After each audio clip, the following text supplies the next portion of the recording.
So I take this opportunity to welcome every one of you. I hope you all are good. Today we are on this particular unit, communication and writing skills. And today we are on topic 9, which is a continuation of topic 8, which is writing skills. And this is part 2. And this part 2, today we are going to cover how to write cover letters or cover letter and how to do a CV or how to write a CV. For those who are joining us for the first time, my name is David Maina, and in this class, we are going to go through the notes. Once we are done, we will look at, for example, we are going to go through a cover letter, how you are supposed to write it. After we are done looking at the cover letter, then we will look at a sample of a cover letter. Then we go to the CV writing.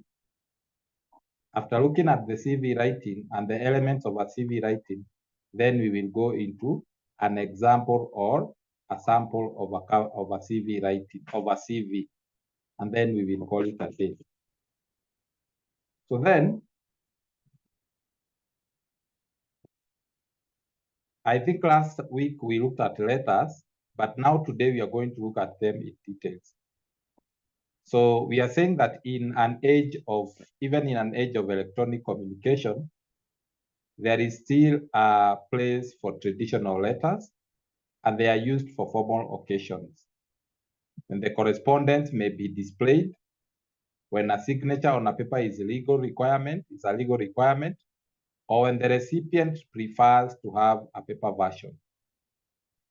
So even if we are in the digital age, letters are needed.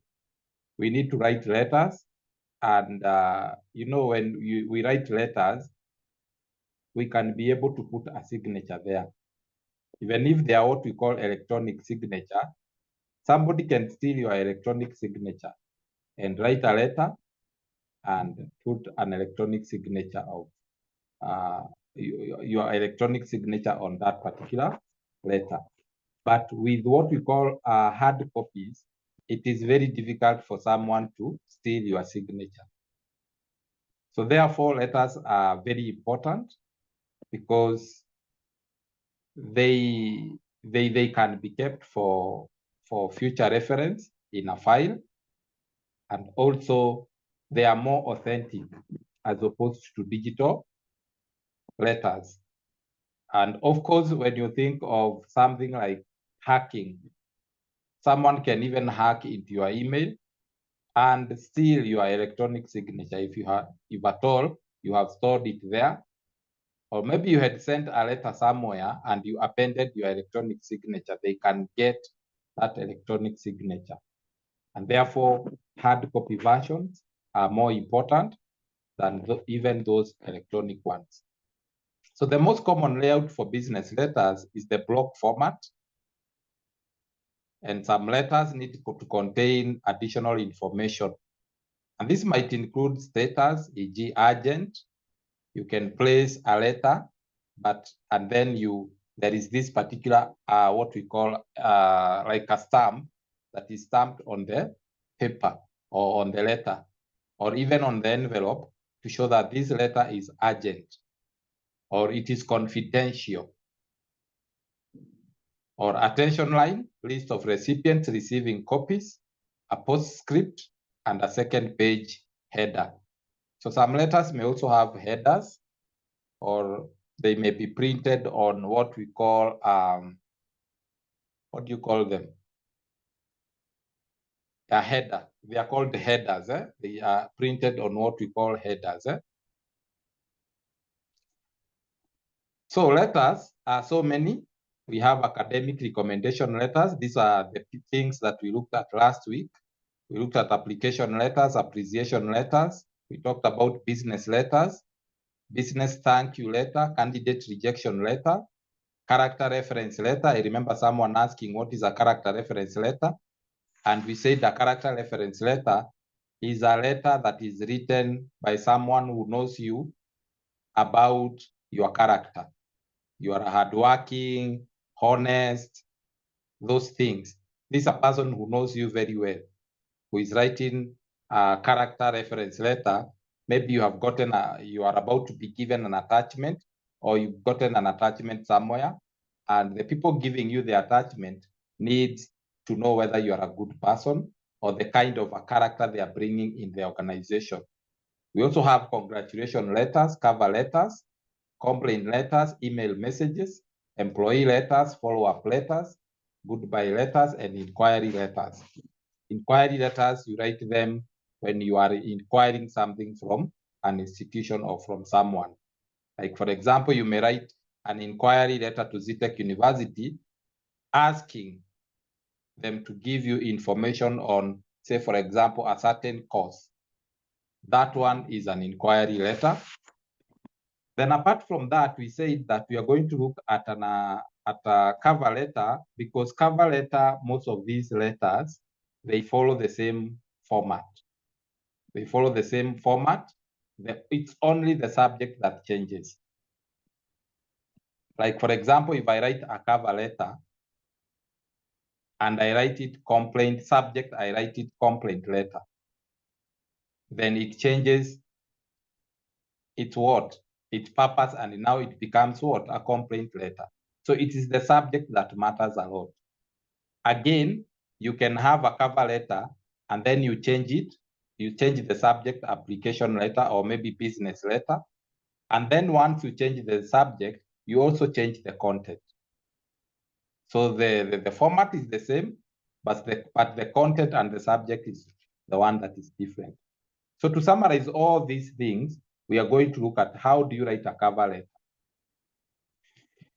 So then we move to something else, and we are looking at cover letters, paragraph 1.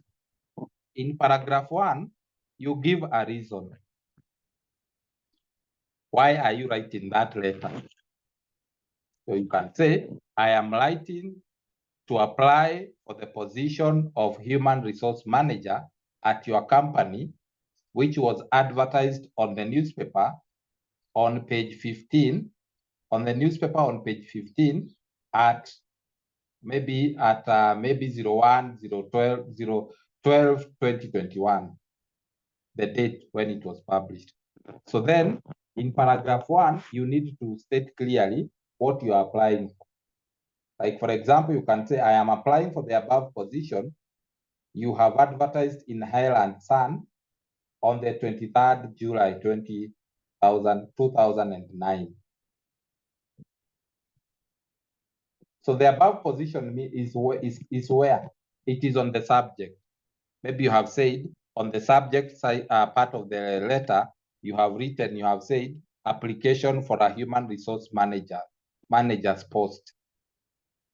So that's why when you're writing, you need to clarify which position are you applying for? Where did you hear about? Where did you see it? Maybe it was advertised on radio.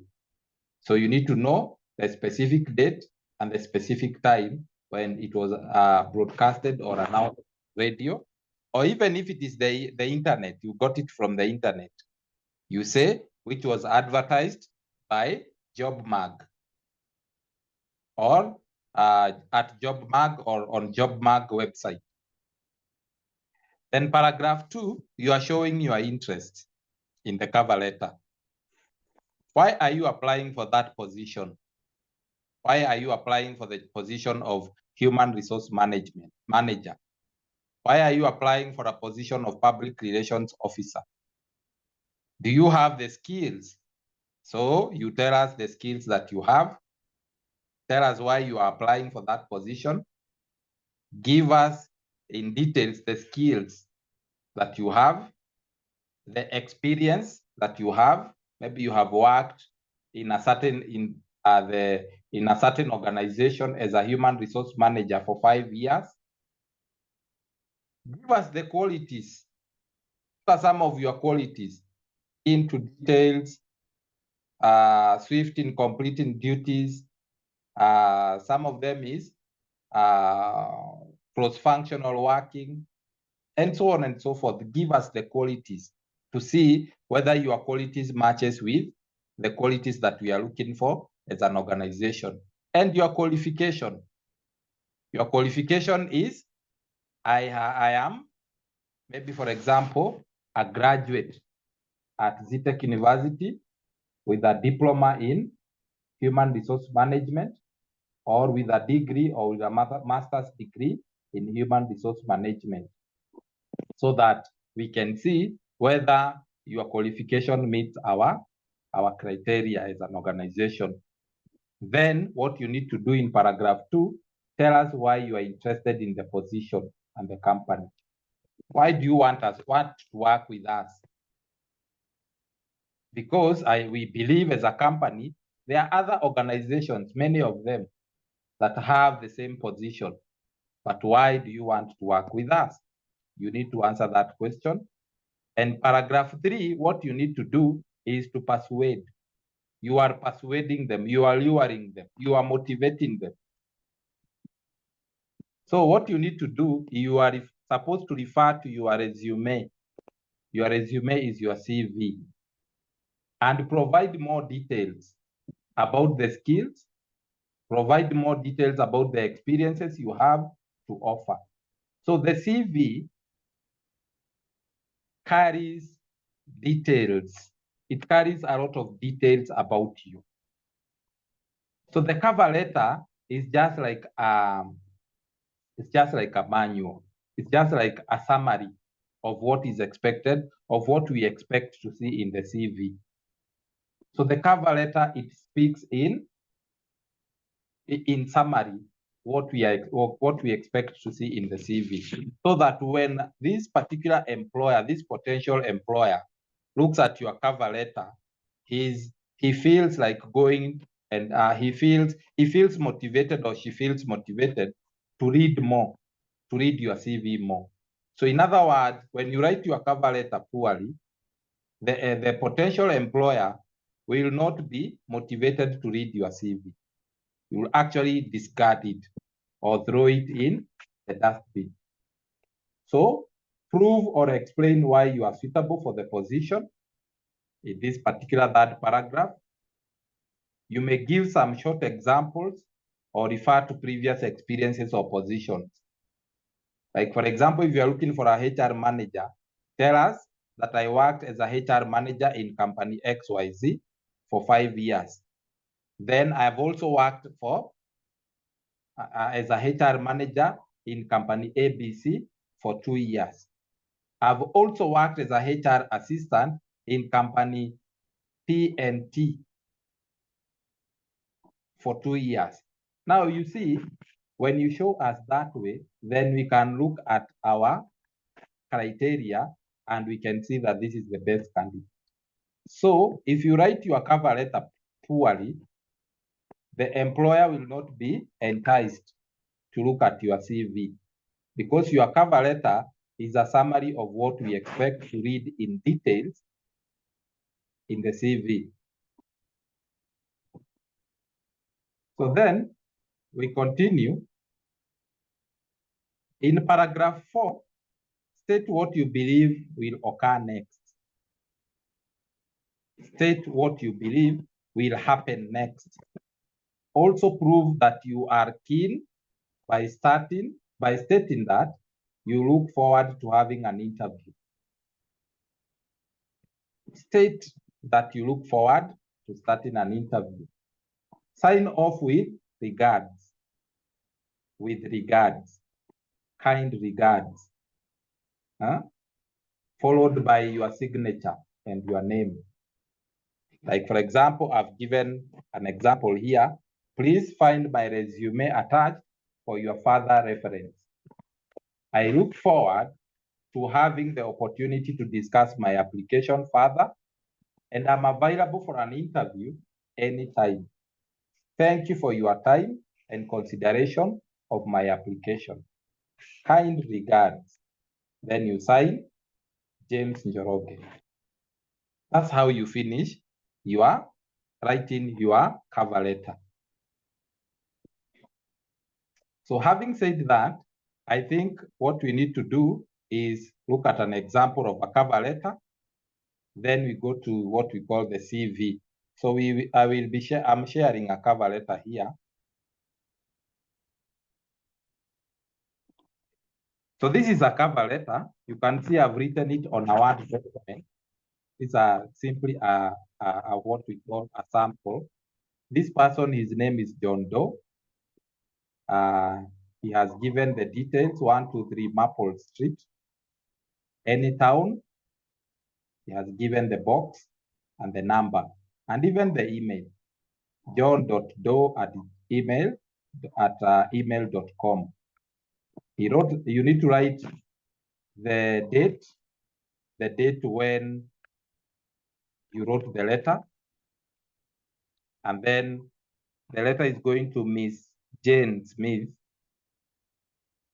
The letter is going to Miss Jane Smith, who is a hiring manager at XYZ Company, 456 Oak Avenue, any town. So here, there is something. So you need to start with Dear Miss Smith. You need to be very careful whether whatever letter you are writing, you are sending it to a woman or a man. Be very careful. If you don't know, then you can write Dear Sir stroke Madam. You can write Dear Sir stroke Madam. So there is something missing here, if you have noted. And what is missing is the subject. Let me just write the subject. The subject is communication officer's position or post. You can call it the way you want. You can underline it, put it like that. You can underline it, and also you can put it in capital letter. That way you have the subject. Remember, we have said that if you are not sure whether the HR manager is a madam, just write Dear Sir stroke Madam. But if you are sure the HR manager is if you are not sure whether the HR manager is a man or a woman, then you write Dear Sir stroke Madam. If you know her name, you can just write her name. If you don't know her name, you can just write HR manager.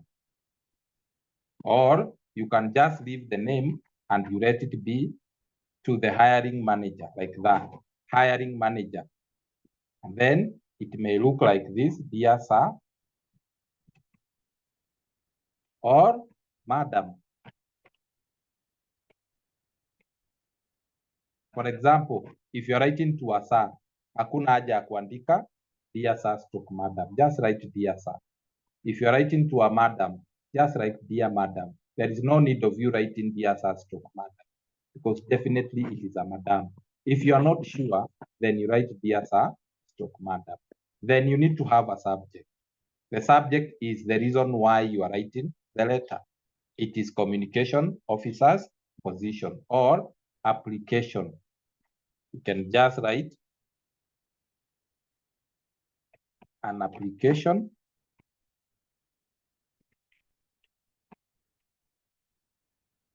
for a communications officer position, for a communication officer's position, like that, as simple as that. So that's how you write your letter. And again, when you talk about block letter, it means that all these things are in capital. All these things are in capital. Example, we can put it like that. The hiring manager, you put them like this. And this is the best way of writing a letter. This is the best way of writing a letter. You can also put that one in capital, like that. That is the best way of writing a letter. So subject, an application for a communication officer position. We said in paragraph 1 that when you are sending when you are writing your cover letter, ensure that it is what? Ensure that you have given a reason. Paragraph 1, we have said give a reason. And when you look at my letter here, you can see that I've given a reason. I am writing to express my interest in the communication officer position at XYZ company as advertised on your career page or careers page. With a background in public relations and corporate communications, coupled with my passion for strategic communication and stakeholder engagement, I am confident in my ability to contribute effectively to your team. Now, when you look at that, you find that we have done what? We have given a reason why we are applying. We have stated where we got the advert, and that one is enough, so that this person will not say will not be in a position whereby he's asking himself, huyu alipata hii position wapi? Then in the second paragraph, we said what? In the second paragraph, we said, show your interest. Why are you applying for the position? Do you have the skills? Do you have the experience? Do you have the qualities and qualifications required to fill the position? Why are you interested in the position and the company? So this is where we answer that question. We say that in my previous role at ABC Corporation, I was responsible for developing and executing comprehensive communication strategies that aligned with the corporate objectives.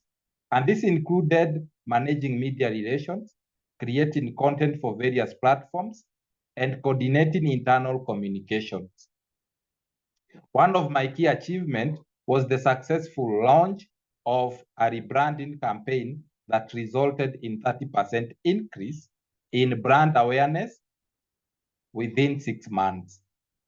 My ability to craft compelling messages and foster positive relationship with both the internal and external stakeholders has been a cornerstone of my success. So we have answered the question why we are applying for the position. We have answered the question that deals with skills. We have seen the skills that this person has. We have looked at the experience. He has stated clearly the experiences and the qualities and the qualifications. He has worked with ABC organization. And the next thing, why are you interested in the position and the company? So the third paragraph, we are looking at persuasion. Refer to your resume and provide more details about the skills and the experiences you have to offer. Prove or explain why you are suitable for the position. So in the third paragraph, we are supposed to prove why we are suitable. So we go to the third paragraph. I'm particularly drawn to XYZ company. Why?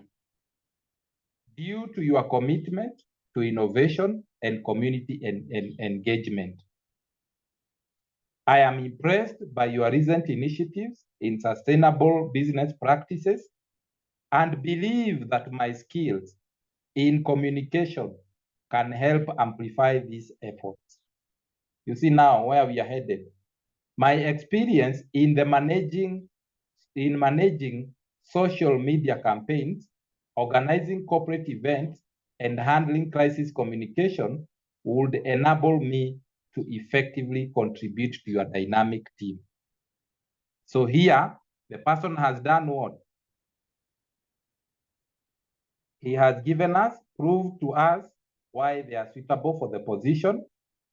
The person has given us some sort of examples, initially, what they have done in their company, and they have told us why they are interested in the position and the company. Why are they interested in the position? So the fourth paragraph talks about what? The fourth paragraph, we said, this is action and closing. That state what you believe will occur next. Also prove that you are keen by stating that you look forward to having an interview. Sign with regards or kind regards, followed by your signature and your name. That's what we said in our notes. So let's look at what this person has said. The person has said, enclosed is my resume, which provides additional details about my professional journey. I am excited about the opportunity to discuss how my background, how my skills and enthusiasm can be in sync with the objectives of XYZ company. Thank you for your consideration. Thank you for considering my application. I look forward to the possibility of discussing this exciting opportunity with you. So how has he ended the letter? Warmest regard. We said end your letter with regards or warm regards or something like that. So that's how he has ended the letter, very nicely. And apart from that, he has also done what? He has also ended the letter with the signature. You need to put your signature. You need to append your signature there.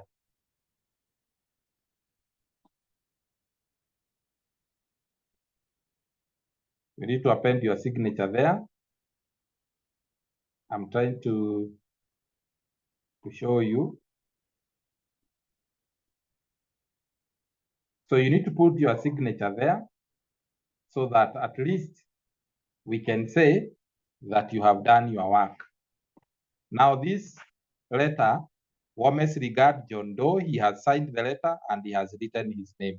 So your letter comes in between regards and your name. Then you put your cover letter, you attach it with what we call your CV, and then you send it to the employer. Now, when you look at this CV, this cover letter, it has touched on the 4 main paragraphs that we have talked about. The paragraph number 1, which is here, let me put it in yellow. That paragraph, it talks about what? It talks about the reason why this person is applying for that position that was advertised in their career page. The second paragraph, which is this one, this paragraph talks about what? This paragraph talks about, it talks about what the interest, why they are applying for that position, and they have the skills, the experiences, and of course, the skills and the experiences or qualities and qualifications that are required to fill the position, and why the candidate is interested in the position and the company. The next thing, we look at this other paragraph. This other paragraph, it talks about what? It talks about that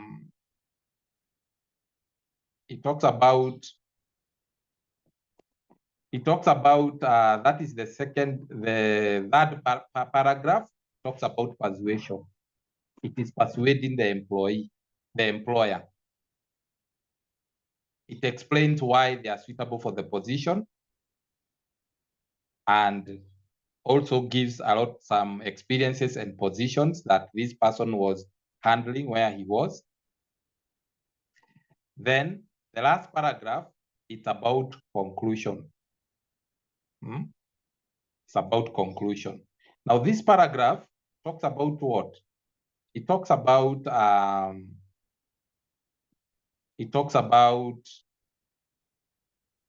action and closing. He's actually closing down. He's actually not closing down, he's actually closing. He's stating why he believes, he's stating what he believes that will occur next. Also, it proves that the writer is keen by stating that they look forward to having an interview. So you need to end your letter like that. So that is our letter. So then we move to something else. So that's how you're supposed to write your letter.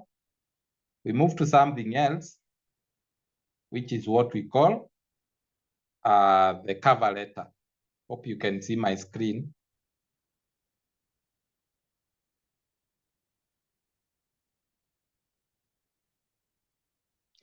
So then we move to what we call the curriculum vitae or resume or CV. Some people call it CV. Some other call it resume. And some others will just call it the curriculum vitae. Now, when you talk about a curriculum vitae, it's a summary of professional details. And it shows details about someone. It shows the qualification and experiences one has in a summary form. And it's mainly used to tell an intended employer about the prospective employee. So it contains the following. It contains personal details, that is names in full. You need to put your names in full. If your name is David Maina, you write David Maina.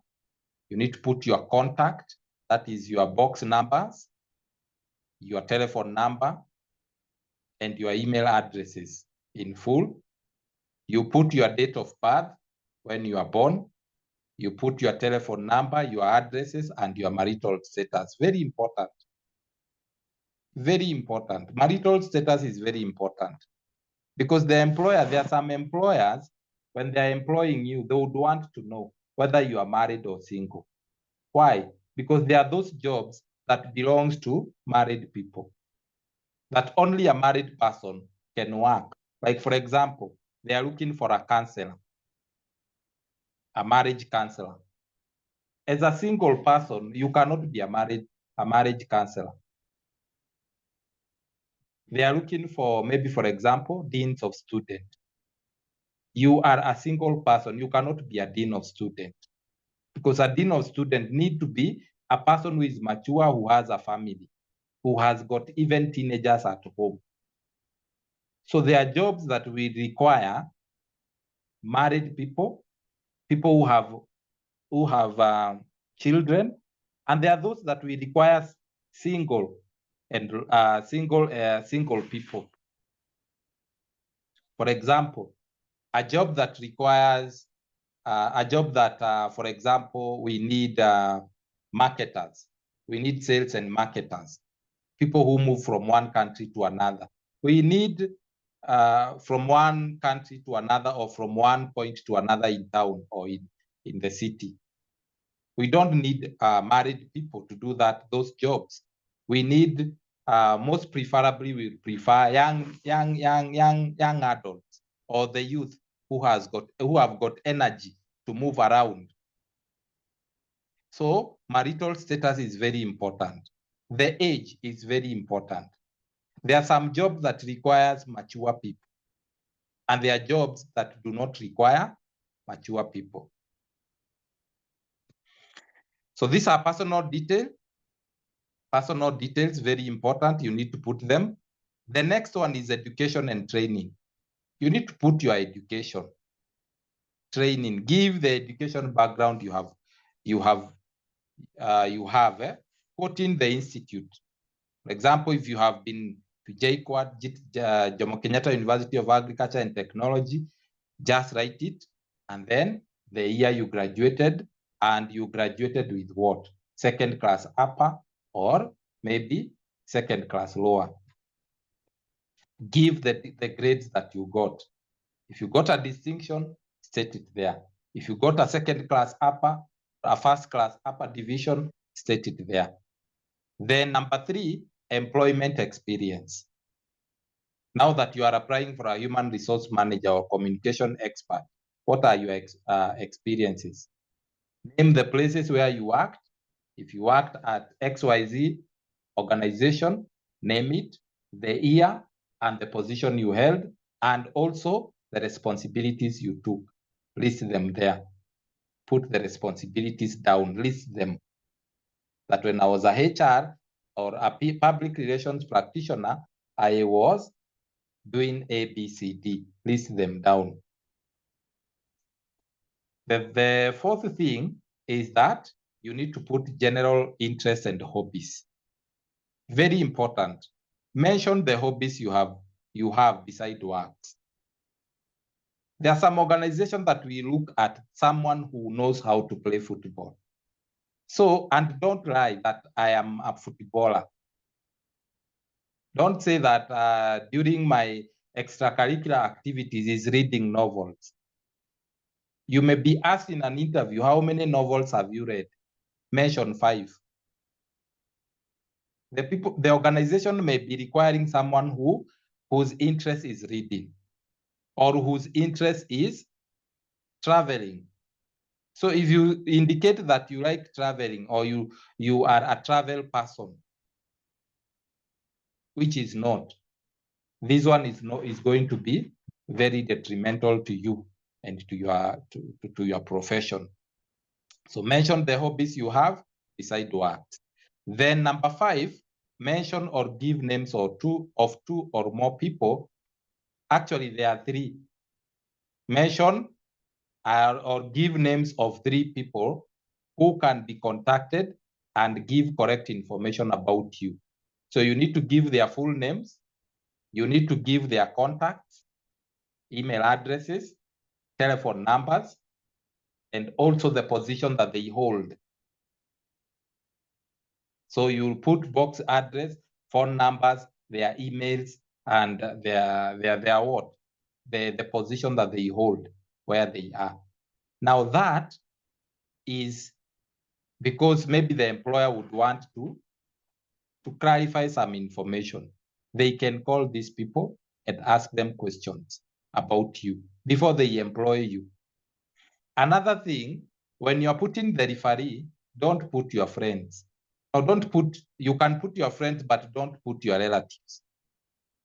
If you put your sister, your brother, your auntie there, you only put those people who knows you and can say something about you.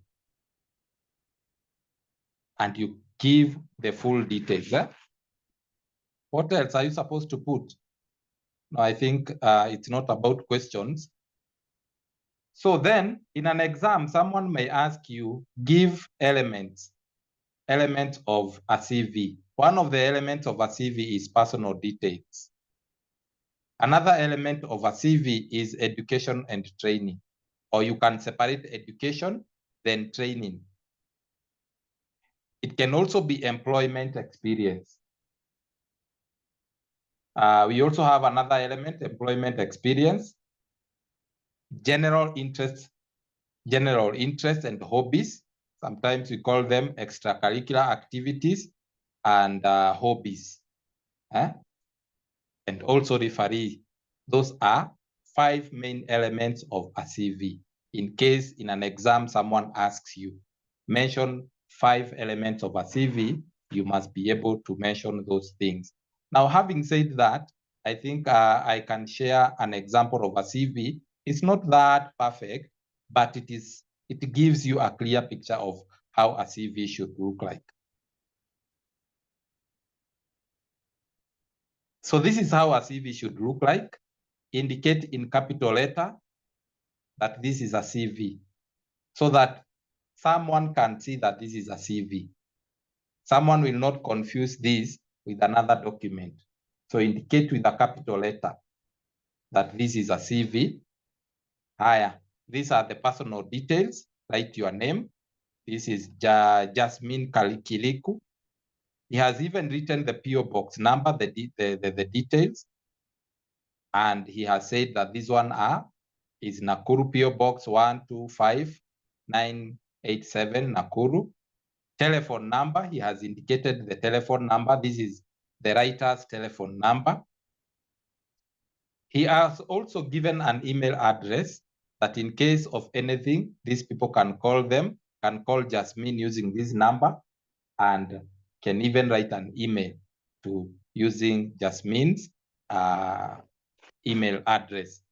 So we also have the personal data, the date of birth. It's good to indicate when you are born, the date of birth, the marital status. This one is very important because there are jobs that requires single people.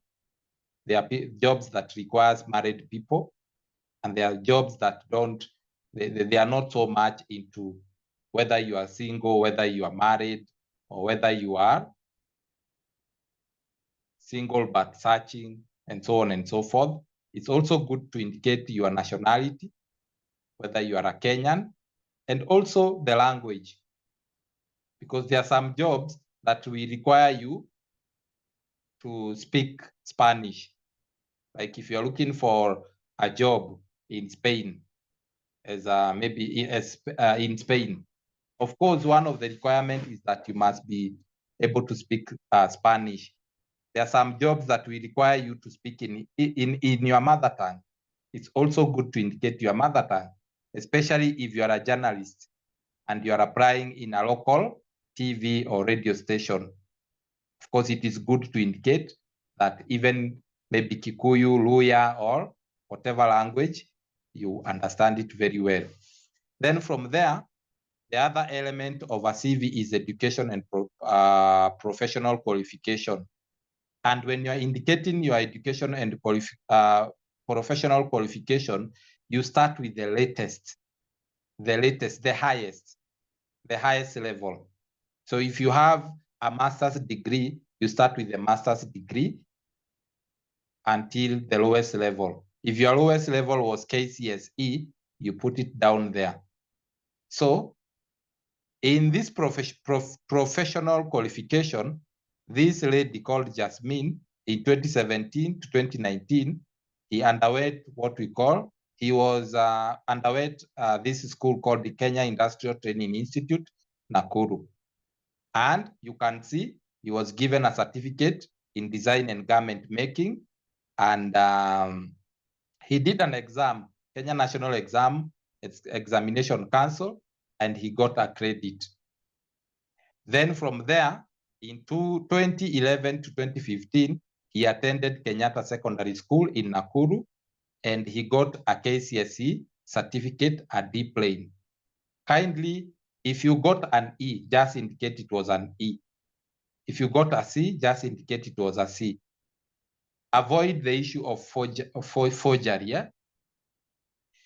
The CV is where you tell the truth.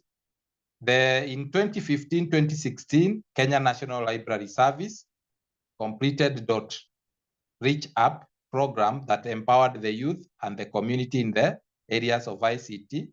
But now here, he has not given us what he was awarded. Maybe awarded a certificate or awarded maybe awarded a certificate and so on and so forth. Now, this is educational qualification.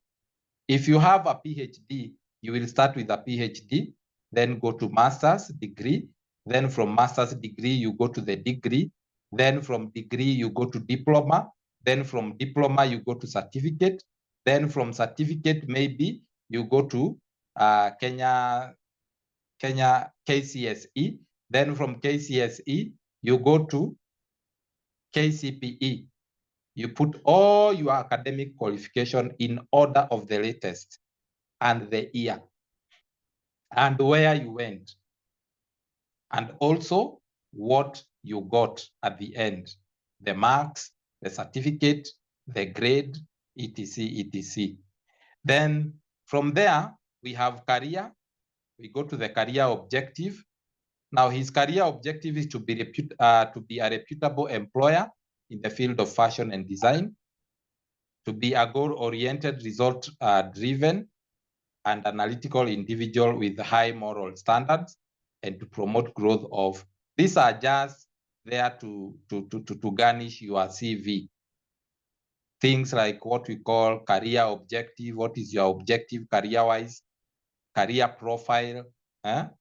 Career profile here, you're telling us who you are. Like, for example, Jasmine tells us that I'm a self-motivated and goal-oriented individual, capable of working in multidisciplinary, multicultural, and fast-paced environment, demanding maturity and professionalism in handling issues. On the other hand, it's my passion to work and achieve the maximum experience in fashion and design, which will enable me to enhance my professional career. Then there is what we call professional strengths and skills. Here, when you put your skills, I would advise you, when you say that you possess excellent organization and management skills, it is also good to give an example. What have you done? Give us an example to show that you possess excellent organizational and management skills. Goal-oriented and ability to handle multiple tasks. Give us an example where you are able to handle multiple tasks. The next point is proficient in basic operating system, Microsoft Word, Press, Excel, PowerPoint. Where were you able to use these things? Access Outlook and the internet. Possess excellent written and verbal communication skills. Where did you use these skills?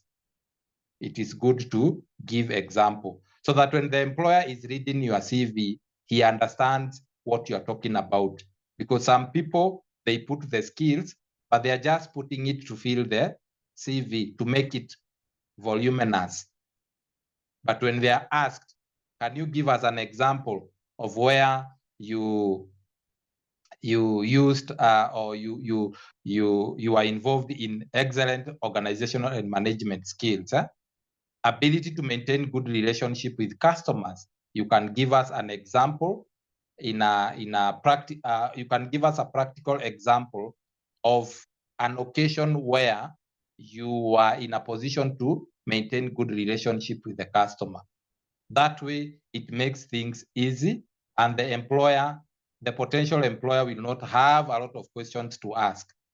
Then from there, we have what we call the work experience. When you're putting the work experience, you put from the latest, or the work experience from the latest to the oldest. So, for example, if you started working in the year 2017 to date, you tell us where you worked.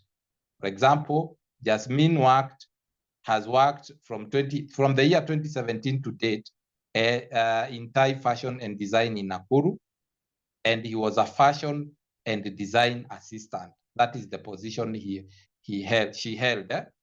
What were the roles and the responsibilities? She was sewing techniques. These were his roles, pattern making, and also clothing construction. Then, okay, it seems that Jasmine has already, she only worked, this was her first job up to date. If, for example, you have other jobs, you list them down, all of them. Then from there, we have what we call hobbies and interests. Her hobby is listening to music, socializing, traveling, and swimming. Don't lie. If you are good in swimming, just write that your hobby is swimming. Because sometimes it comes to a point when some companies are involved in sports activities, and maybe they need swimmers. So they go back to the CV and they check and they see Jasmine said she's good in swimming. So Jasmine can represent the company in that particular swimming competition. So don't lie about anything. Don't lie about anything in the CV. Yeah? Traveling also, a question can come like this. You like traveling. For the past 3 years or for the past 6 months, where have you traveled to? And then you say you have not traveled, and you're saying that your hobby is traveling. Don't you think you are lying? Then from there, we have extracurricular activities. It's good to say that when I was in college, I was playing football, volleyball, drama club, Christian Union. When I was in high school, this is what I was doing. And when I was in primary school, this is what I used to do, extracurricular activities. So then from there, we have referees. Referees are people that knows you and they can say a lot about you. And these are not your relatives. These are not your family members. These are people maybe you have worked with. These are your friends at your workplace. And these are people that can give a very good account of who you are. Remember, these referee people, they can make you not get a job. They can make you lose a job. For example, you worked with Susan in Thai fashion and design. And when you left that place, you stole, or you did not leave the place with a good heart. So what happens if Susan Mogore is called and is asked to give details about you? She will say, number one, this is a thief. She stole from me. This is somebody who should not be trusted. In fact, when she was leaving the job, she left without any notice. Now, suppose it is Safaricom which is calling Susan Mogore to have an account of who you are. You have lost the job. So make sure that the people whom you have put on the CV are people who can talk well about you. So the referee, these are the details. Make sure that you have indicated their names in full. Make sure that you have indicated the companies that they work in full. Put their telephone numbers and put their correct email addresses, such that the employer, the potential employer, can reach out to them easily. Let's go to the referee number 2. This is Grace Odhiambo. Mrs. Grace Odhiambo is a lecturer, Kenya Institute Industrial Training Institute in Nakuru. Telephone number, the email. You see, that's how it is. The next thing that this person would have put here is maybe, for example, the department, lecturer department of communication or lecturer department of education, and so on and so forth. So having said that, that's how a simple CV looks. A CV is simply a document that gives details about you. The cover letter is like a summary of the CV. So the employer may read your CV based on how you have written your cover letter. These two documents, they go hand in hand. These two documents, they go hand in hand. When you are sending your CV, you should always attach your cover letter on top, not behind. You attach it on top. You attach your cover letter on top of the CV. You staple them together, put them in an envelope, then send it to the employer. That's how it is. And that's how you should do it. Any question?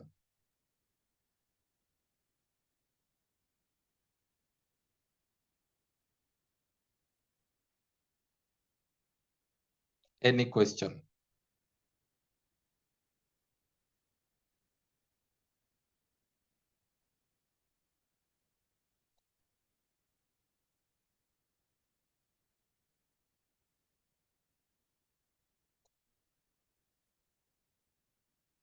Do we have any question?